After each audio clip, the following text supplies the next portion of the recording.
You are tired of average. You want more out of life. You know you're capable of something greater. This show will help you become resilient in your home, at work, and in your community. Welcome to the Resilient Humans Podcast with your host, Kevin Wood.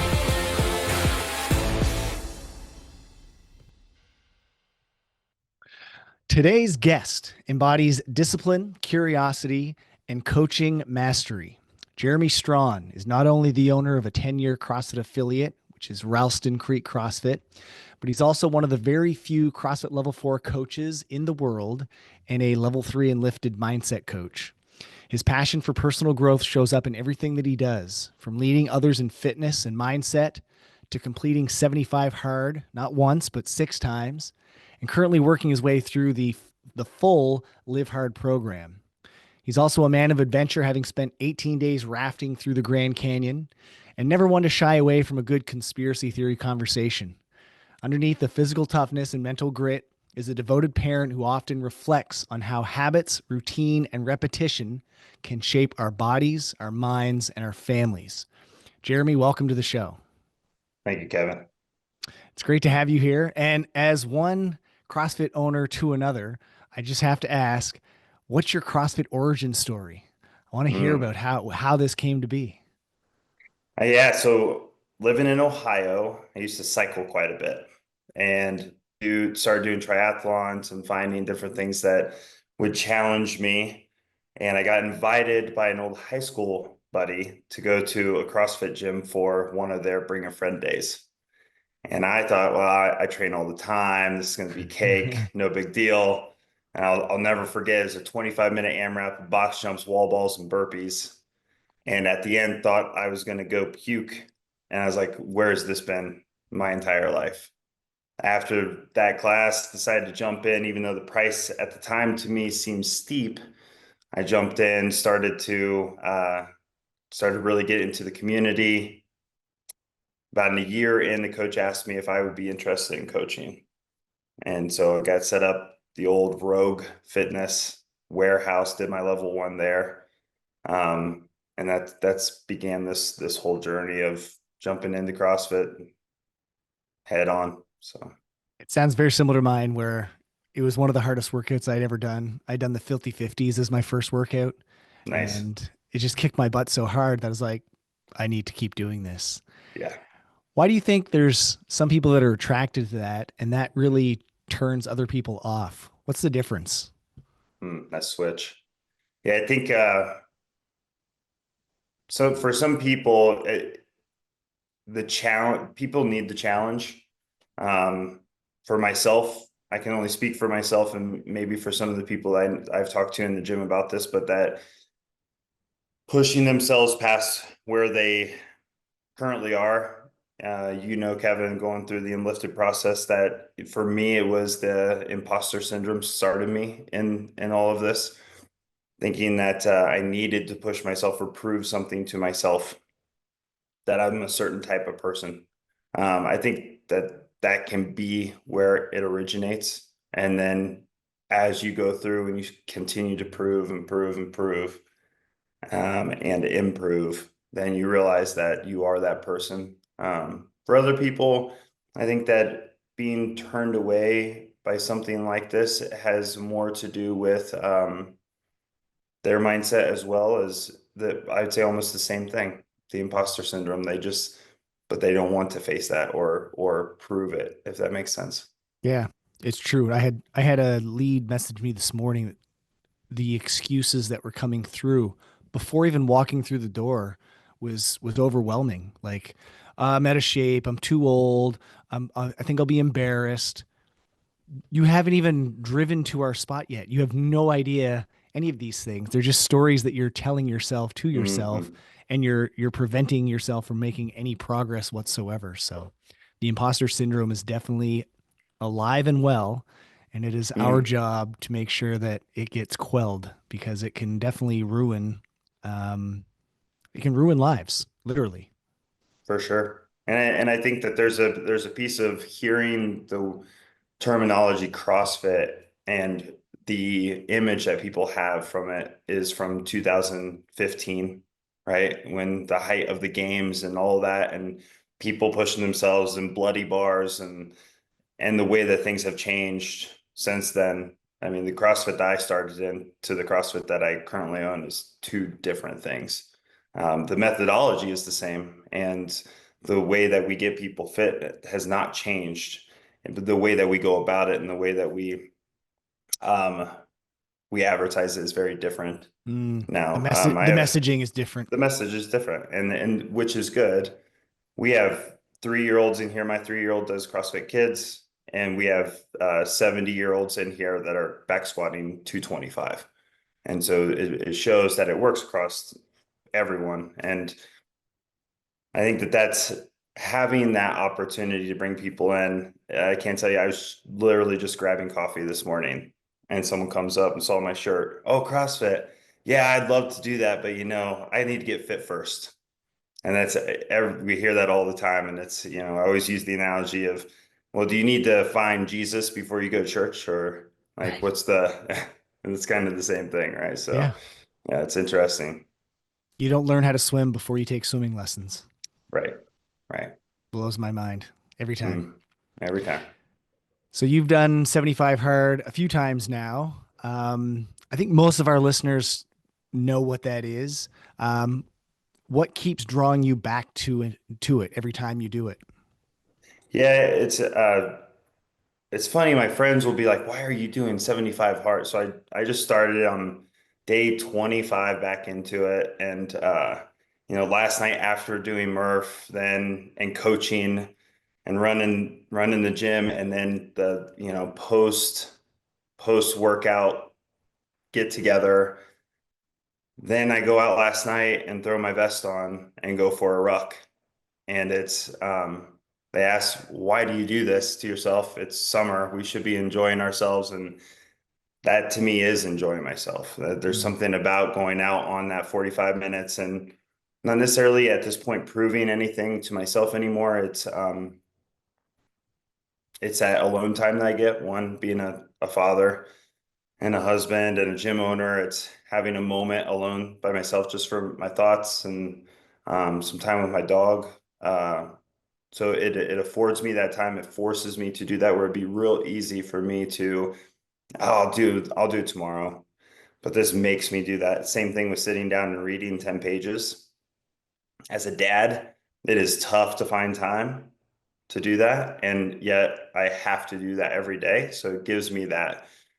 It's the structure, I believe, that I enjoy so much. And I think for some people, they don't necessarily, they want to live their lives a little more free, not necessarily have structure. For me, I have found that going through this, it's been the best times of my life, even though it seems like the hardest. And right now, I'll tell you, I'm week 3 or working on week 4. I'm tired right now. There's no doubt about it, tired. And our 3-year-old is waking up in the middle of the night constantly and coming into our room. So it's one of those things too. yep. And then also doing all this on top of it. And yet it's still the best time right now. So yeah, I come back to it for the structure, for the alone time, for the simplicity of it. I've done so many things, protocols, and built different things. Brian Johnson's optimize uh, program, which is building all these different protocols, daily protocols to become your best self. And this, for some reason, it's just so simple and impactful that I just continuously come back to it. So, I can definitely relate to that alone time. The gym is often a time where it's loud, there's questions flying at you 100 miles an hour. And so that alone time, it's your time to just, it's the yin to your yang. It's your mm, time to kind of decompress and let everything else kind of settle in. I know when I was doing my Enlifted level 1 and even the level 2, the solo walks, it was the highlight of my hmm week. Just hmm going out. And I remember I told Mark this. I said, this is the most challenging part of the entire Enlifted program is these silent solo walks. And he challenged me that the following week after I mentioned that to go even slower than what I was doing. So I said, all right, I'm going to do that. So I went for a stroll instead of a walk. And I just put my hands behind my back like I was an old 70-year-old man walking through the mall, kind of window shopping. And the things that I noticed while I did that, I wouldn't have noticed before. I noticed Yeah, birds chirping, oh, lights that's on, it. just like every little detail. You would notice that. When you live life No, too fast, you miss a lot. you really do. And that's, I mean, right now it's been like, the season changing even, right? And noticing because I'm doing those daily rucks or walks, it's watching everything really grow and expand. So all the trees and the Hmm. water, the snow melt coming down and how the water's starting to pick up. And then, like you said, all the birds. And I've found, mallard duck eggs in like these little corners. And what I do while I'm out on my rucks is I have this trail that I frequent, and I'll always just go and pick up trash because there's stuff that'll blow into the creek in that area. And so I'm always kind of rooting back there, and I have my vest on. And then now a whole bunch of people that walk the same trail kind of know me as that guy that's walking around with his weight vest on, picking Yeah, up trash. So yeah, that's cool. it's awesome. Shifting gears here, I'd like to hear some people would think this is more semantics than anything, but I'd like to hear your opinion on it. What's your feelings, I guess, on the difference between routine and discipline? The difference between routine and discipline. A routine can be anything. Discipline is, I would say, structured depending on and goal oriented. So while goal oriented discipline will have routines, a routine could be that I wake up every morning at 9 a.m. and I eat some pancakes, and then I watch some TV and the Mm-hmm. news, and then I go off to work and have my routine day at work. And then I come home and sit on the couch. That's a routine as well. This and there's not necessarily a goal at the end of that routine. Whereas discipline would be having the discipline to follow a routine that it ultimately is getting us to a goal. Really like the idea of that goals are there, and Mark will talk about. There's a quote that he always says: "Set a goal so high that you have to become the person who can achieve it." Right. So the goal itself is not necessarily the what we're trying to get to. It's the routine within it that really makes us the type of person that we are. Um, and so building those routines based off of those goals. Yeah, that's a great question.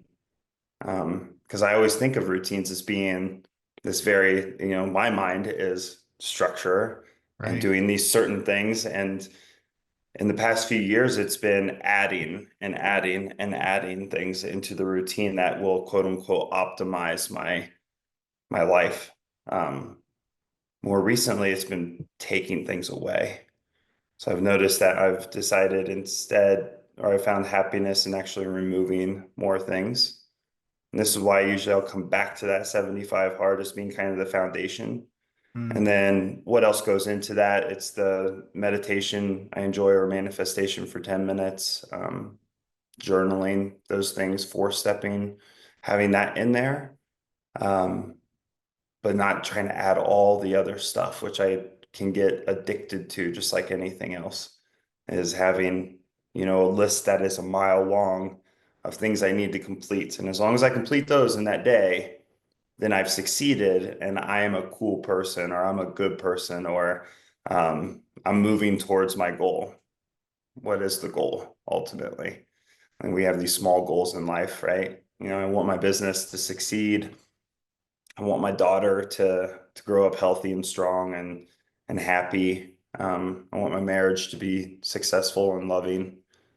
Those are all goals, and there's routines that are built into those. Um, but then what is the ultimate goal for me? And that's, I think, a question everyone needs to ask themselves too, to make sure that that's all going in line. And Lifted does a great job of finding out what that really is. It definitely changed my perspective on all of this, on why I'm doing all this work, why I keep pushing myself so hard. In CrossFit, we just do that. I really don't ask the question of why. Never did until Enlifted, of why do I feel like I need to push myself so hard all the time? Why do I feel like I need to constantly go after these other certifications. I had to sit after signing up for my level 4, I had to sit down and ask myself, why did I sign up for the level 4? Well, why is it important to me to become a CrossFit level 4 coach? Am I not already that coach? So it's CrossFit telling me that I am that coach. I didn't do anything different than I would normally do on any other day. I went in, I coached them like I coach anyone here at my gym, made sure that they had a good time and got better.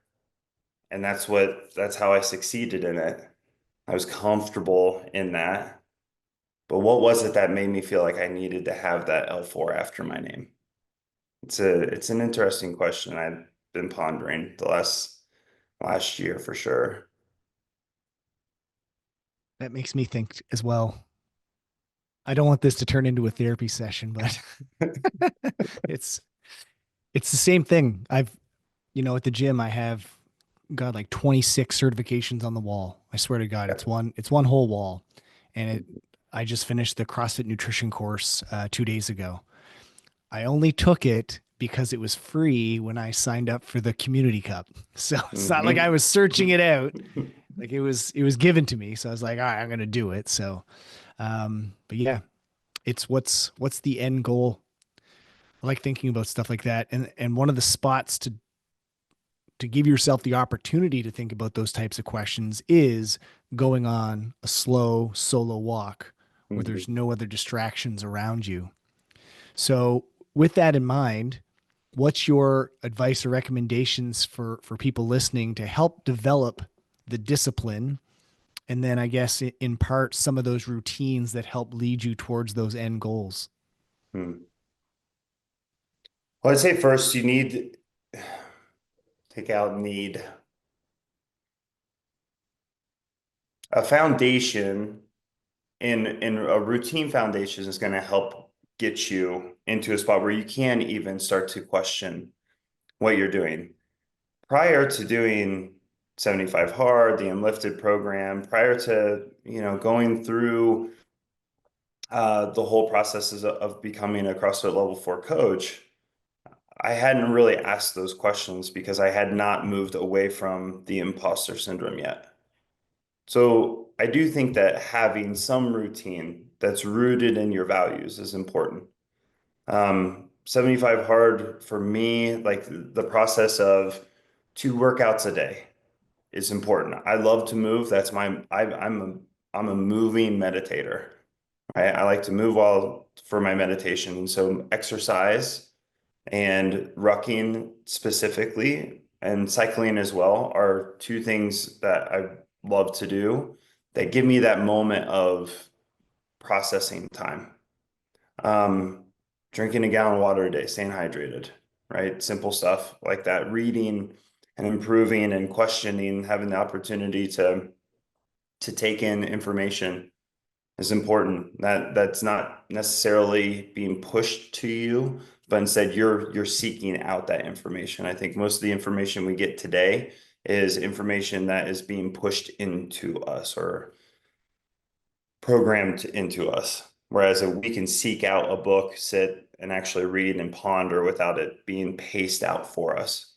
Um, there's also the picture that to me is not quite as important. It's a piece of it of taking the progress pictures, need to look back on and that kind of stuff. But it's the routine of those things. And then once I build that routine, then I can start to ask the other questions. So, well, what else is important to me? Does this following something for that long allows you to ask the question of, is this important to me? Does this bring value to my life? And not until you do something for a certain period of time can you really even ask that question. Mm. If you're jumping here to here and just chasing the next thing constantly, then when do you have the opportunity to ask if that actually is value to you? Um, and you may find in that it's not what you think it is. I mean, one is, for an example, chasing certifications. I also have all of the certifications and I've done all the stuff and I love retaining information, right? And getting all that information. I'm a junkie for knowledge. My wife will comment on that all the time. You're always listening to the podcast. You're always, Mhm. trying to learn all this new stuff, which is true. And I do need that silent time too. I'm an introvert in that way. Um, and so but I also have to ask myself, like, when is enough enough? When is sitting and taking in, and everything's information, right? I think about light is information. The light coming into my eyes is giving me some type of information. So whether it's LED or if it's sunlight, I'm getting different information from that. The birds chirping, that ambient sound, being in nature is information. We don't think about it that way necessarily because it's not information that we've devised.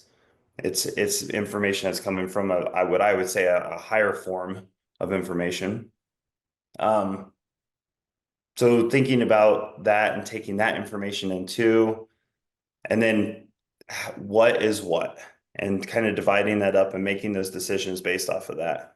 Um, again, going on a tangent when it comes to this stuff because it gets me into the spiritual side of things too, of understanding that, but coming back to what is it that is building that, and for people that want to find that purpose, having that routine, finding one that does work for you, that is set in a goal, and then thinking about those things, and then it's the story, right, of the goal. Like you take the Enlifted method of goal setting. I love it so much because you can do present, past, future tense of the story around the goal.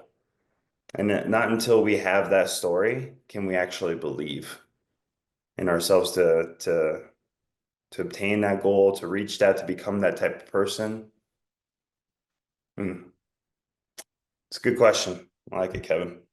Do you do you feel that the missing piece from people that start something and don't finish it is that story or identity component to the goal? Or is there something I else? Yeah. Well, first, are they starting it for the right reason to begin with? Right.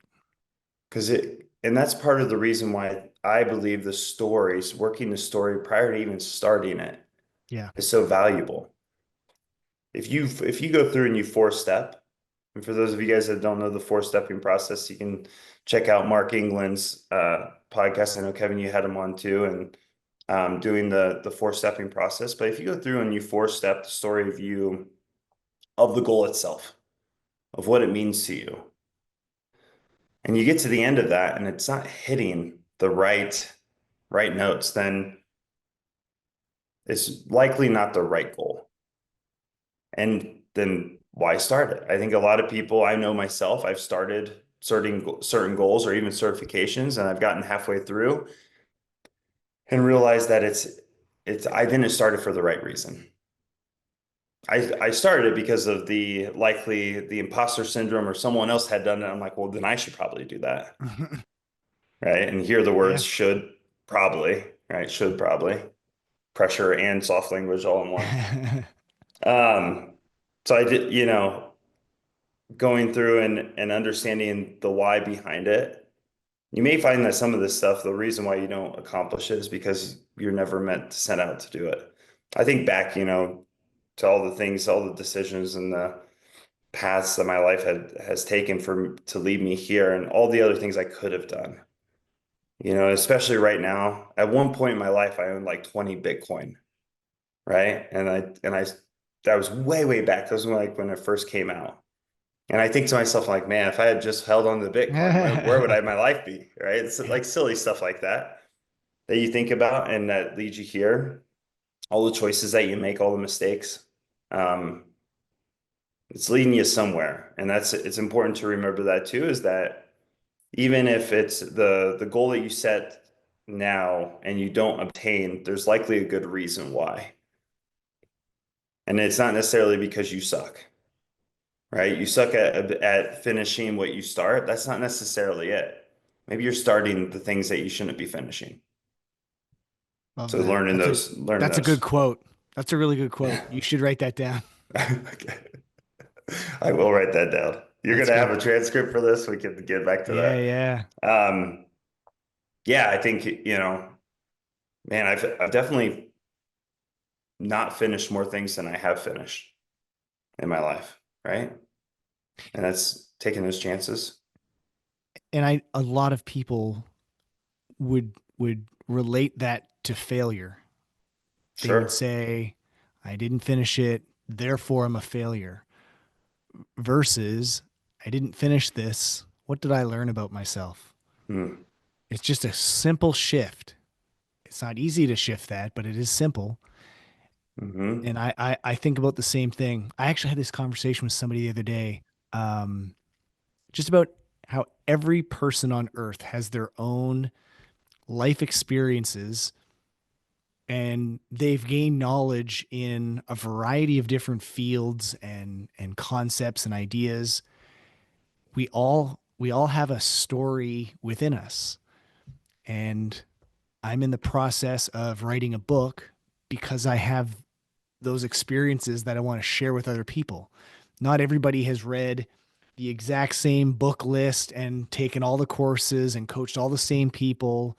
Like they've never experienced what I have, and I feel like what I've experienced and learned over the years is valuable and can help others that are similar to me.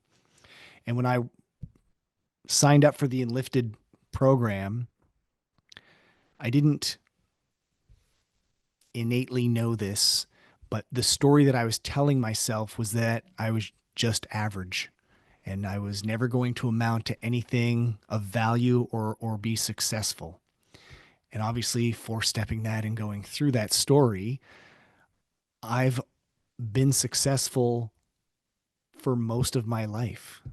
And it went right back to childhood. And it's sitting right back there on the shelf. It's an old Hmm. BMX trophy. When I was 12 years old, I set a goal to win every single race that season. And then I did. Nice. And I won the biggest Nice. trophy of the year for doing it. Yeah, Right. But that gets blocked out from all the failures along the way, sure. like, well, this, that, and the other thing. Right. So, um, Well, and yeah. are they failures, or would you Right. be where you are without those? Exactly. I look at all of this and, life in general, and I can't see where there's any failure. None. Right? I mean, we make that decision. We are the ones that are measuring ourselves up against other people, and they're in turn measuring themselves up against us and other people as well. And so as a collective organism, humanity, we're constantly doing this, right? We're playing off of each other. What's to say that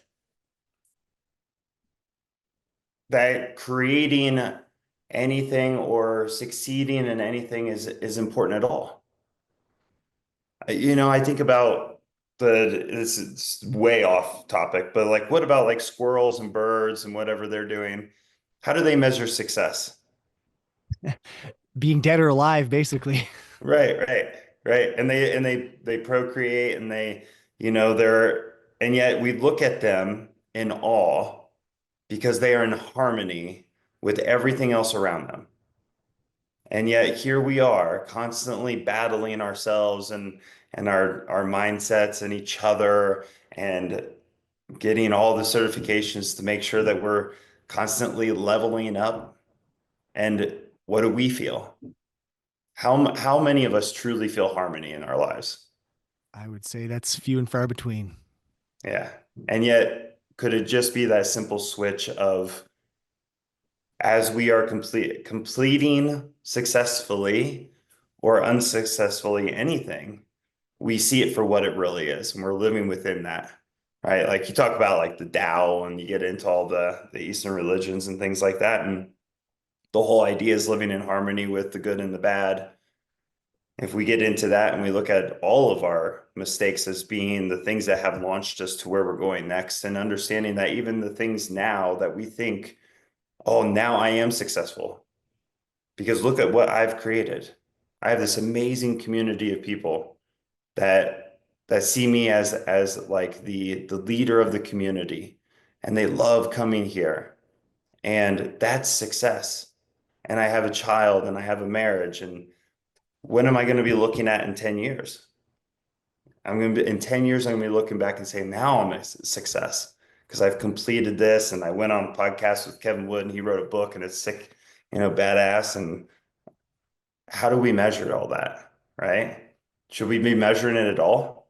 There's no scale to it. Exactly. Exactly. No matter how far you go, there's always going to be the next thing. Elon Musk is not satisfied, Yeah. right? He's not No. satisfied. And when he gets to Mars supposedly, he's not going to be satisfied then either, right? Is success that? Is it doing all the things or is it being happy with the things as they are? I don't know. That It's a big you do question. know. You do know. Don't say you don't know because you do. Because it's not about the outcome, it's about the journey there. It's about the lived Mm, experiences. Yesterday, I bribed my daughter. I'll not be afraid to admit that, but she asked if she could have a friend come over after school. And I said, "Yes, only if you go on the four-wheeler with me after she leaves." And she fights tooth and nail. She does not want to go in the woods because she doesn't have rubber boots and splash pants and all that stuff. And she finally, okay, fine, we'll go. It took her like 45 minutes to get ready, but we finally got out. And it was a beautiful sunny day yesterday. We made it to the end of a trail and the trail ended. It just abruptly ended. And it was beaver dammed. We couldn't go any further because over the spring or whatever, the beavers built up this area and the road was just impassable. And she stopped, got off, took her helmet off, and just started playing in the water. And I just looked back. I stepped back and just watched this all happen. No complaining, no bickering. It felt like serenity. That was harmony. That was true hmm harmony. And then we started looking around and we found a snake in the woods. And then we came across two beavers and took a video of them.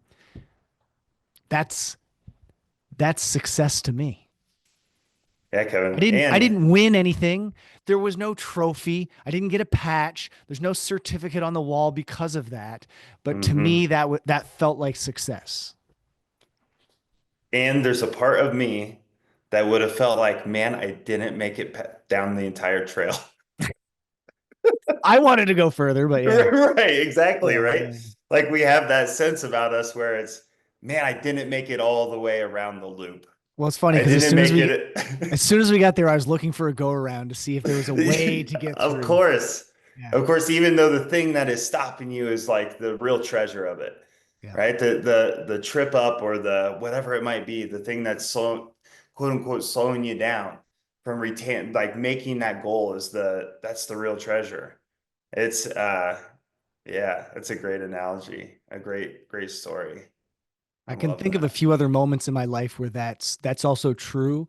It's hard to see in the moment though. Really Yeah. challenging unless you slow it down. But it usually like have you ever done any Go Ruck events before? Mm-mm. So we were at a Go Ruck event in Tampa once and we failed it.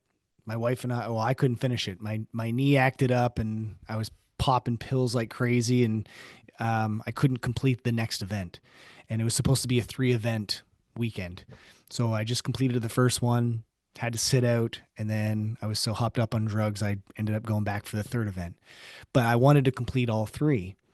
I didn't realize at the time that me not finishing that second event would lead to other opportunities and successes down the road where I was more than prepared and able to help others through that event. Whereas if I just would have went through it, those other opportunities would not have happened. So it's really Yeah, hard to see in the moment that there's going to be a lesson that comes from this.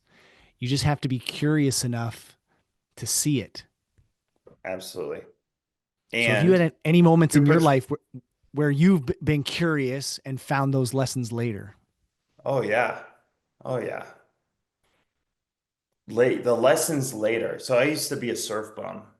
I moved out from Ohio to San Diego, and I took my guitar and like a duffel bag full of clothes and $600 that I saved up. And this was, 2004 or five. So $600 got me by for a month. Nowadays it gets you, wouldn't take you A to the week. grocery store Yeah. anymore. Yeah. Yeah. So it got me by for a month. I had a place lined up. I was living in a shack down on the beach, and literally couldn't rub two pennies together. Right. And so living that and having to find a job and do all this stuff and scrounge money, and then at that point, I thought to myself, what am I doing? This is crazy. I am I'm gonna fail. This is insane. I don't have any money. I can't do anything. As I'm saying that, I'm sitting on a surfboard out in the middle of the ocean, surfing every day. Right? It's like now I look back and it's 40-year-old Jeremy, the dream. Man, if I could just a week in San Diego just surfing every day. If I could go do that right now, oh, that'd be glorious, right? Back then I was thinking I was failing. I'm failing. I don't have a good job. I'm out here, I finished college and now I'm just a surf bum and I'm not doing enough with my life. And yet now I look back and I was like, man, some of the best times of my life, right? So Yep. the lessons there of understanding that sometimes the hardest times in life are the things I look back on. So for an example, what you're just talking about with Go Ruck, that day of not being able to quote unquote complete what someone else had set up for you as a goal, right? That's the parameter someone else set up is complete these 3 days, and then you will have completed the Go Ruck challenge. And why completing one day, having another day where you're helping a whole bunch of people, which I think is the best piece of it, and then completing another day, I'd say is a success, right? So looking at those opportunities, the failures, it's funny because you hear that all the time. It's like you learn the most in your failures, but Hmm. it's true. You really do. Yeah. You learn about who you are, and there's so much to take from those things. The wins are good. I love to win, right? I'm all about winning, and I'm always looking at winning each day. Um, and the failures are good too. The failures and seeing what you see as an affiliate owner. When I first bought out my partner in 2020 and went on it alone and had some not fallout, but had to move on from some personnel and change up the environment at the gym a little bit. During that time, I thought I was failing because things did change. During 2020 Mm. when we had to get shut down, we lost quite a few people. Um, you know, and I was focused on that. And now I look back and I think about how many people we've had here the entire 10 years we've been open. How many people kept supporting us through that time when we were shut down? When all those people were leaving during shutdown, guess who I wasn't thinking of? The people who were staying. And that's the wrong mindset, Yep. right? Look, all these Yep. people are here supporting me through this. And now it's different seeing those things. And the days when I fail sometimes are the best days. That just to kind of tie this in a bow, it goes back to why I keep signing up for things or even certifications and not doing it, or not completing things. They're all lessons. I want Mm, to see. It's not so much for the challenge; it's for the lessons. Like, what am I mhm. going to learn from this? Even if I pick up a book and I don't finish it, if I read 3 chapters and then don't finish it, okay, what did those 3 chapters teach me? Completion is like you said, it's something that somebody else set up. Mm. Who? Why do you have to finish it? Why do you have to get to the end of the book? There's nothing that says you have to do that. You can learn something in the first 10 pages. So just pick it up, see what happens. Yeah, In your and if you're so introduction, focused, if you're so focused on completing you're the going to miss it. trail, you're gonna miss the beaver dam and Yeah. your daughter playing in it and all this stuff. And I'll tell you, how old's your daughter? She's 11 now. Man, mine's 3, and I can't, like, 3 years has gone by like that. Yeah, I you just mean, and I wait. know, like, yeah, exactly. And everyone Once tells me they I get start it, and I get school, it. boom. yeah, it's wild, right? And Yeah. those opportunities, if we're too hung up on completing things instead of setting out to experience things, right? And easily my favorite quote from the Enlifted program, curiosity kills conflict. Hmm. Being curious with everything. And so sign up for the certifications and go in at being curious about what you're going to learn for yourself, not necessarily just trying to complete it. And the difference between those two things and what you'll learn through that certification will be completely different than just having the L4 behind your name or whatever it might be, right? Very true. In the introduction that I gave for you, one of the three descriptive words I said discipline, curiosity, and coaching mastery. We've talked a lot about this. I want to dive into that curiosity. And that's actually going to be a chapter title in the book that I'm writing.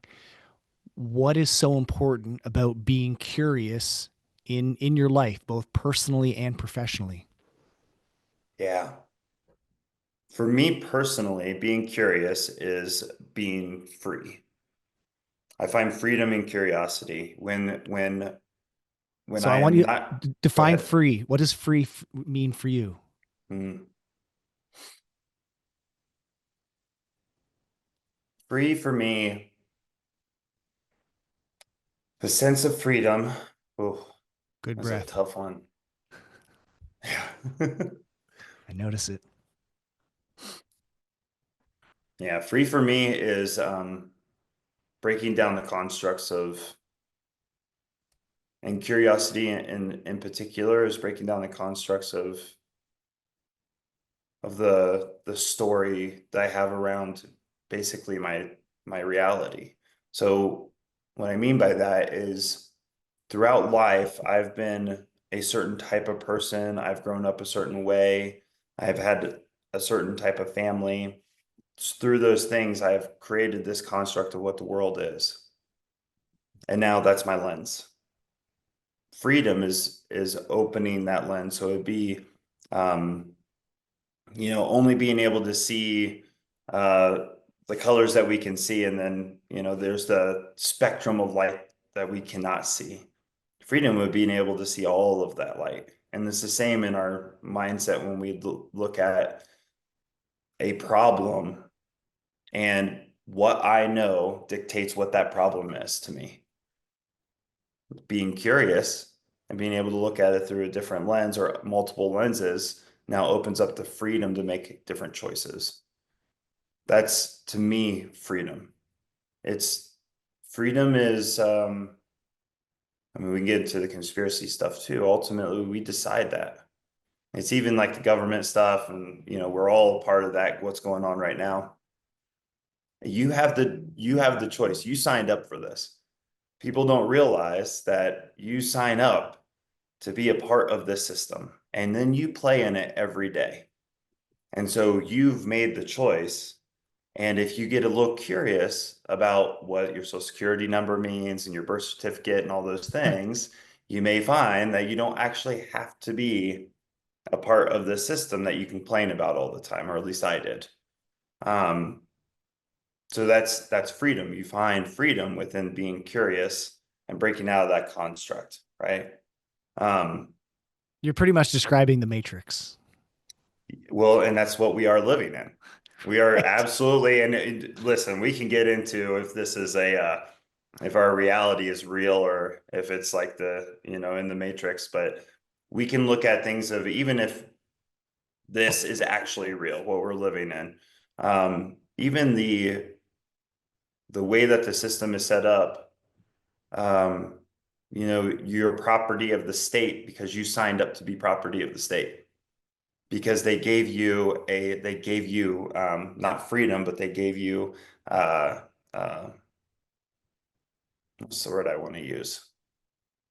Well, you have to live within the confines of the rules that they have set up. Right. That's where So you're you, living. so you have the luxury of driving your car, for instance, right? Because you got a driver's license. So when you sign the contract of getting a driver's license, you are saying, yes, I'm going to take this and I'm going to listen to or go by all the rules that you have here, and I'm signing up to be a driver for you, essentially. Well, there's ways that you don't have to have a driver's license to drive. Everyone thinks that you need to have that. That's only to actually operate commercial vehicle. So when you're driving with your driver's license and you have a registration, you're technically operating a commercial vehicle. It's not your vehicle. They own that, right? It's the same with your property and why you pay property tax and all that. So there's this being curious helps break you free of that, at least in the sense of mindset. That doesn't mean that I'm going to go out and get rid of my driver's license and my registration and do all this stuff and fight the government, right? There's a lot of things that I can do besides that, but the understanding what that construct is creates freedom in the sense of, well, then I am making the choice. I have made the choice, right? And now I continue to make the choice every day. I continue to operate within that system. So there's freedom in that because I'm the one choosing. I'm not, the freedom's not being taken away from me. I'm the one choosing. So that's the curiosity around that. Now we can go into the even smaller things in life, right? But it's the same thing. Anytime you come up against the conflict of, oh, I can't believe this is happening to me. You can't, because it is. So let's get curious instead of why it's happening, right? What is Or actually how it's happening, happening. how it's happening, right? Because even the idea of like what is happening in our minds is likely a little different than what's actually happening. Oh, she did this to me. Did she do that to you, or did she do that to herself? Why Or did she do did that? it just What's going happen? on? Yeah. Right? Did it just happen? Yeah. So um, curiosity brings freedom in that sense. We're now, and you know this from the Enlifted program, um, you're not the victim anymore, right? The victim mindset is that. Yep. And so being curious around that takes you out of that position, which ultimately to me gives me freedom. Now I have freedom to choose. I have different choices to make. It's not, didn't just happen to me. Now I can look and say, well, here are my options around this. That's freedom, having options. So, I yeah. know I had to dig into that recently. We had 15 days straight of rain, and I was like tipping into that victim mentality, like, why is this happening to me? I was like, our plants need it, and it's not a hurricane, so Yeah. yeah. And that's such a dad thing to say too. Man, we really needed this rain. My I know. grass is gonna look so good after we're in the same boat. Like we have 10 days of straight rain right now.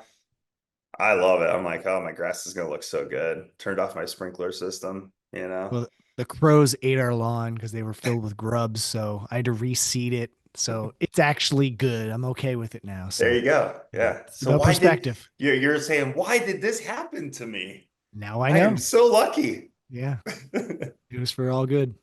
Yeah. Jeremy, I have a few more questions for you before we sign Yeah. off, man. I could talk to you forever.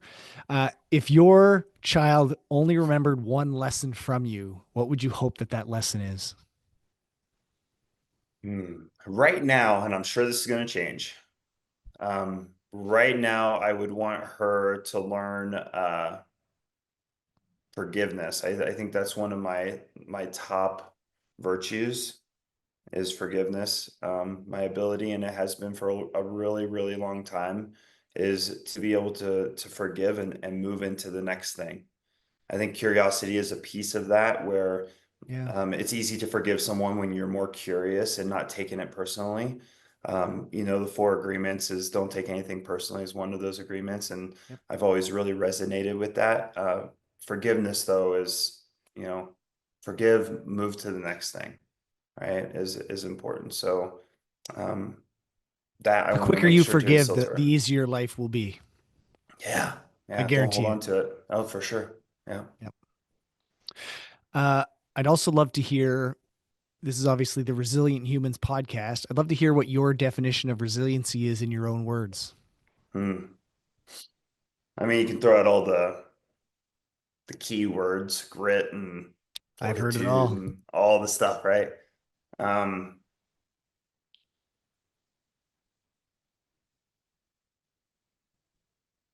have you heard of the the idea of anti-fragile. Yes. Scott Ramage was on my show, and that's actually what his episode was titled. Is Become anti-fragile. anti-fragility. Yeah. So the idea that the more you get hit, the stronger you become. Is that the idea that he was? Yep. So the idea that, That was part and part of it. Yes. yeah, yeah. I think resilience that is resilience. So the the more I can take, the more, and I shouldn't even say take because again, it's reframing the whole idea around that. But Endure. yeah, endure. The more that happens to me, and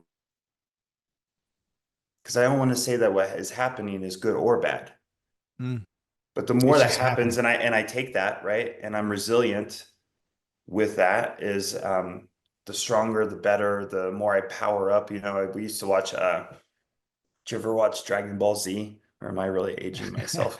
No, I remember. I wasn't big into Japanese shows, but Yeah, I know yeah. I remember I had a the. buddy that always watched Dragon Ball Z, and the idea was like the more you fought, the more battles you were in, the stronger you got. Mhm. And that's true, right? And looking at that and saying that it's not necessarily always the battles, it's all the stuff that's coming at you. It's all the, like we were talking about before, the information that comes at you in all its different forms, and being able to take that in, and that resilience of being able to take that and then use that. That's resilience for me. I have a quote. It's a giant board in my office. Smooth seas never created a skilled sailor. Beautiful. Yeah, So true. You it have to is. endure storms in order to develop any type of resiliency. It's part of it. It's what again what we've all signed up for. When you come into this life, it's not going to be smooth and flat and level. There will Oh, be and ups how and boring would downs, that be? Oh, right? yeah, like the best parts of life, the things that I always come back to are the hardest parts of life. Nobody yeah, I yeah. never think about the easy stuff No, ever. no, no. No, it's Nobody always ever about, stands man, around the look what water I got cooler. through. Yeah, yeah. Exactly. Yeah. Like, hey, Yeah. my life was so easy yesterday. Nobody wants to listen to that story. That's a boring story. Yeah, so in fact, it's so much so that people will start to make things up to become the victim, No more. Yeah. right? So that they have a story Yeah. because they don't have enough of that, right? So then we push ourselves to it. Maybe that's part of the 75 hard piece too, right? Is my life is really good. I live in a beautiful place, a beautiful wife, and a wonderful kid, and a great business, and maybe take out maybe I need to be pushed. I need to have Yeah. my edges roughed up. And so going out in the middle of a hailstorm and rucking is that for me. And you doing a go ruck event is that for you. Man, I can see that. That's a very interesting perspective. I just finished up my probationary period as a volunteer firefighter here, Nice. and jumping into that, it put me back into the beginner mode.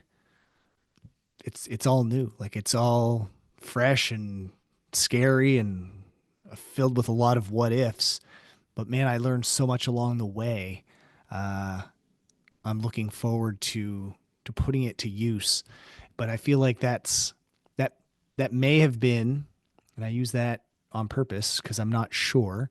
It may have been the catalyst for me doing it in the first place.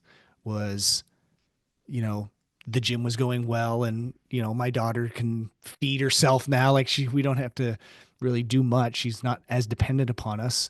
Um, just like shake things up, see what happens. Rough up the So yeah, edges. And that yeah, brought, I can't imagine that would ever end. There's a, that's if you true. remember the video, I watch it once in a while. It's on YouTube, and I'll have to send it to you, but it's this guy. He's old. I don't know how old he is, but he lives by himself on this farm in some Nordic country. And it goes through all the seasons just following him around. And it's a silent film. It's beautiful. And it's him working. And it's every day he's going out and he's being challenged every day. And it just seems like it's so rough, but it's so beautiful at the same time. And there's this romance to it. And I'll sit down, I'll watch it sometimes, and I'll tell my wife, Holly, I'll be like, man, that's what I want. And it's not being out in the middle of nowhere, farming by myself, right? As an old man, it's every day I want to wake up and I want to feel that purpose, that being roughed up a little bit, being challenged, because through that we build that resilience. Yeah. But what a great way to end this episode. So it's such a good lesson. Jeremy, thanks for coming on. I really appreciate you and your stories. How could our listeners find you if they want to find more about you? Sure. IG, I'm on Instagram. It's coach.jeremy.strawn. Can follow me on there. I'm on X, but you probably don't want to follow me on there unless you're a conspiracy theorist. And and then Ralston Creek CrossFit, our website and our YouTube channel as well. So love it, man. Thanks for coming on. Really appreciate it. Kevin. Anything else you want to say before we sign off today? Nah, just great meeting you, man. Stoked to see what happens and all your future endeavors, and connect again soon. Cool. Stay curious. Thanks, buddy. You too. Thanks for listening. If you enjoyed this episode, please share it with others or leave a rating and review. To catch all the latest episodes, be sure to subscribe, and I'll see you next time.